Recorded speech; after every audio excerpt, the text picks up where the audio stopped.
right, so, okay. So we are gonna do the infamous latte makeup today. This is actually a makeup look that we love doing at Noto and we've been doing for a while with our Fluxus multi-band stick and Hydra Highlighter. And I'm going to show you a technique to do it today. So first I'm gonna add a bit of deep serum just to prep the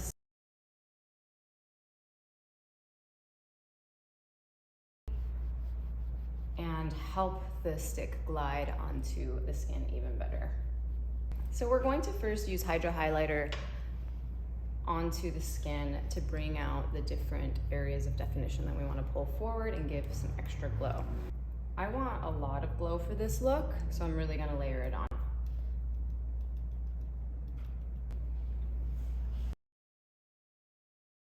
So now that we've brought in the highlight, we're going to go in with Fluxus and really start to bring in a lot of contour.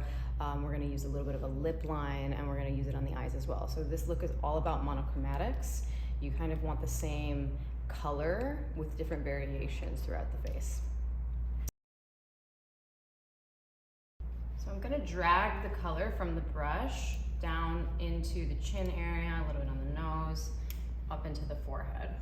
Now I'm going to actually use Fluxus on the eyes. I'm going to bring the brush into a little bit more of a dense shape. So what's great about the brush is you can kind of play around with it. I'm going to bring it here so I can use it onto the eyes. So first I'm laying the shape down, and then I'm going to use the other end of the brush to create more precision. Kind of want it to be a bit pointed out at the end. Now I'm going to use the lip end of the brush for a bit more precision. What's really great about this is that it lays really flat, so you can really kind of carve out the shapes that you're looking for. I'm going to actually now go into the lip. I want to kind of almost mimic what I did with the eyes and the lining shape and use Fluxus as a lip liner.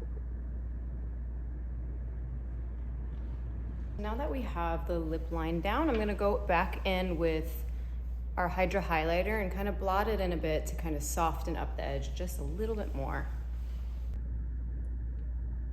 So this is our finished look using Fluxus to basically create all the color, all the contour on the lips. We use it as a lip liner, face contour, eyes, a little bit on the eyebrows, and then Hydra Highlighter literally everywhere we could possibly place it is where it should go. And that's it.